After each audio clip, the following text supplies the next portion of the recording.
Hey man, it's me, Kevin Smith. Welcome to the Grow Tent, everybody. You have found the best one channel on YouTube, man. The place where we simplify the approach for you so everyone can learn how to grow. We make it so simple, even I can understand. So I'm going to listen and learn right now.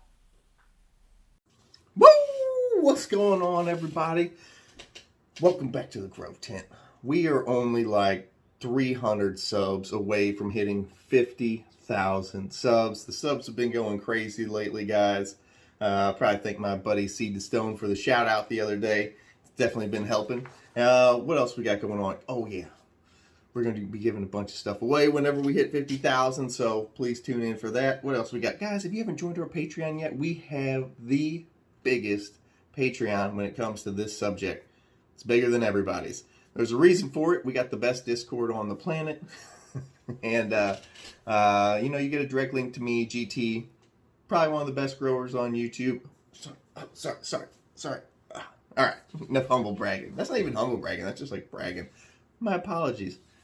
Join our Patreon. It's fantastic. You'll love it. And we got tiers as low as $1 a month. And I answer those tiers questions just as much as any other tier. So I don't even pay attention to the tiers whenever I'm asking. So join our Patreon. Thank you very much. You can always find a link to it in the video description below. Guys, remember to like, comment, and subscribe. If you're looking for any of our tent slaps or merch, you can find it at wttgt.com. And guys, as always, this channel is sponsored by Mars Hydro. If you're looking for any kind of new light, new tent, anything like that, you can use the discount code WTTGT at checkout to get you some extra money off your order. I think that's it. Let's get done with the intro. All right, guys, let's go. All right, guys, what's up? We got a great topic today. Today we're going to be talking about drying and curing and how this step can really mess up your entire grow if you don't do it correctly. So we're going to go over some of the questions that I get pretty regularly about different circumstances and what temperatures I'm looking for, what relative humidity I'm looking for, what happens, how late do I water, etc. We're going to go over this because if you mess this step up, you've seen me, I break the hygrometers and stuff with the hammer and shatter them all over the place during the grow because, I don't care. But at this part of the time frame, it's actually extremely important, and we're going to go over some of the questions that I get today. The first one, as always, is what kind of temps and relative humidity am I looking for during drying? And I like to keep mine nice and even. So for relative humidity, I want it somewhere between 50 and 60% RH. And if I can narrow that down even better, I would say 50 to 60% is kind of like my decent range. But if I can narrow that down even smaller, I'd like it between 55 and 60%.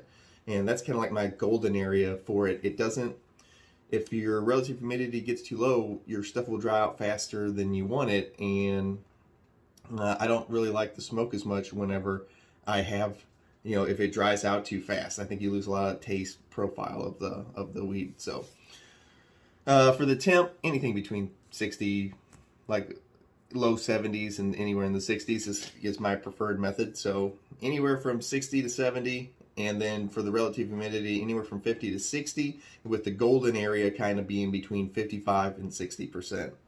The time frame. Okay, so if you are getting ready to cut your stuff down, let's say you're going to cut your stuff down, the time frame versus your last watering. So if you're getting ready, let's say you're going to cut your stuff down on Friday, do not water it on Wednesday.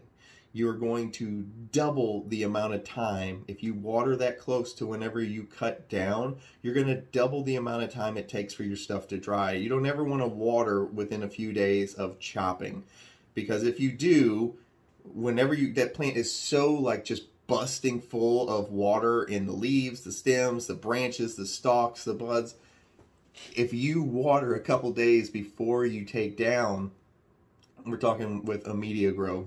Obviously, you can't do this with hydro. But if you water a few days, that plant just takes so much longer to dry out. If I'm going to, let's say they need to be watered on Wednesday, and I was originally going to cut down on Friday. If they need water on Wednesday, they'll probably droop on Thursday. I don't care. Let them droop. And then I'll probably just chop them down on the end of the day Thursday instead of waiting that next day Friday, or depending on how droopy they are, I might just let them dry out in the bucket a little bit extra, then chop them off on that Friday morning. Depends when I would have time to be more to that. But if you water on Wednesday, now the thing is saturated again, and you take that out. If you didn't chop it down and then take it all the way out, you probably wouldn't be chopping it down again, because letting it dry out, you probably wouldn't be chopping it down again until Monday-ish of the following week. And the whole time you're letting that thing grow, those trichomes are just sitting there turning from, cloudy to amber more and more and more and more. And then we're into a 9+ week flower, which we did not want. So that is the way I do it on when to last water, when to chop down. Okay, so let's say your drying time is taking a little bit longer because you did water it so close, or you are trying to speed the process up a little bit. About halfway through my dry time, I usually go back through my plants and I will actually leaf strip all the big fan leaves off of it. So I let them, for the first few days, I let them sit there and pull all the water and stuff out of the fan leaves. And that way, I don't strip them off right when they first go in. I think it aids in, the plant's not drying out too fast because I get to take all that water from the fan leaves first. But after I'm about halfway through my dry, usually 5 or 6 days, I'll go in there and I'll completely strip all the fan leaves off. One, it makes trimming way easier with all these fan leaves. You're not dealing with them already.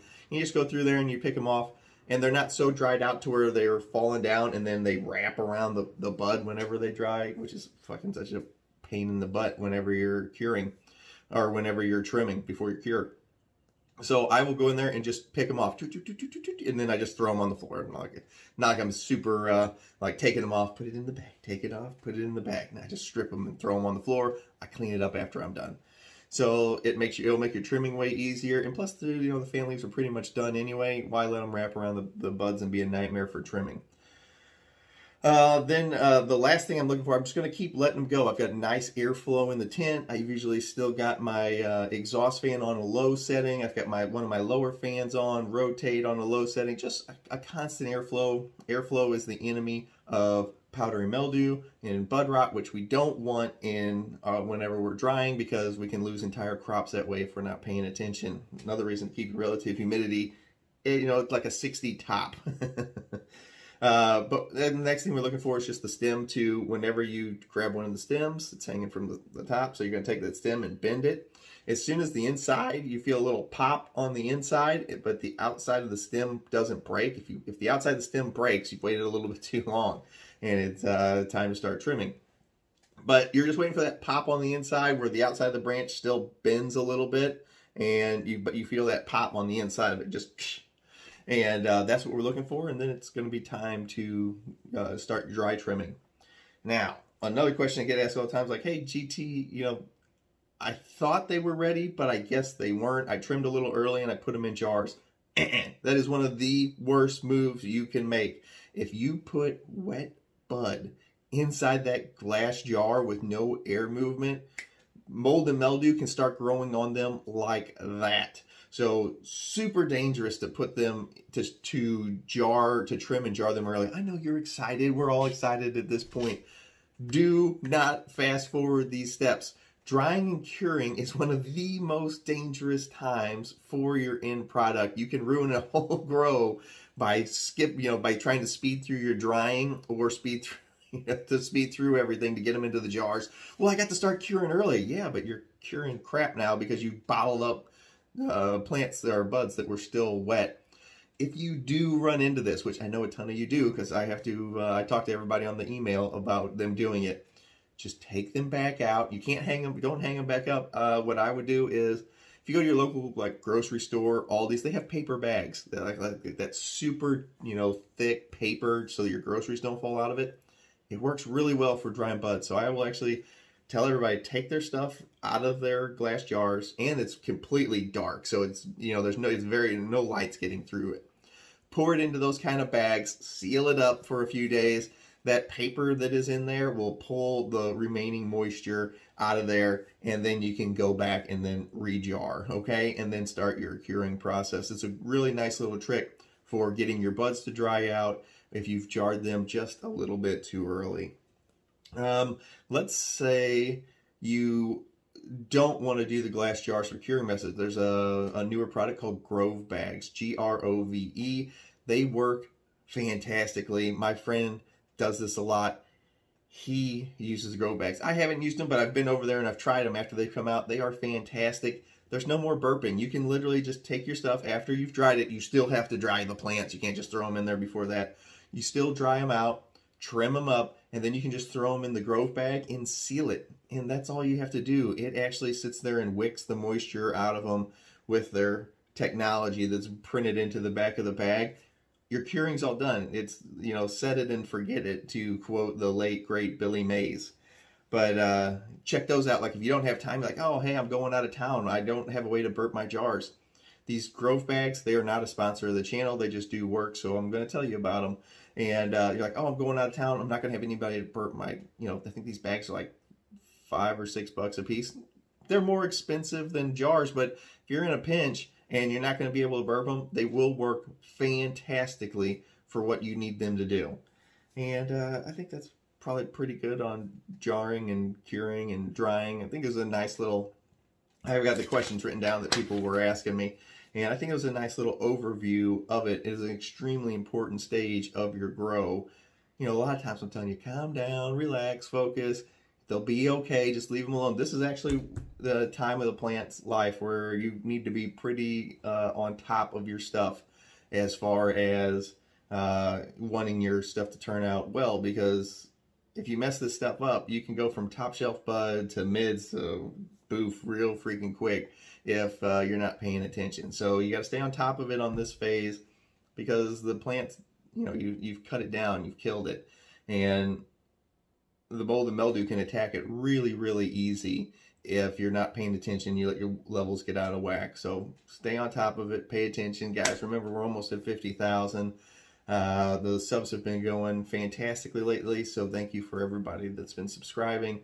The channel over the last year has doubled in size. I think this time last year we were sitting at like 24,000 subs, and now we're almost at 50,000 a year later. So thank you very much. It's extremely hard to you know, grow audiences in once you're kind of on YouTube's radar.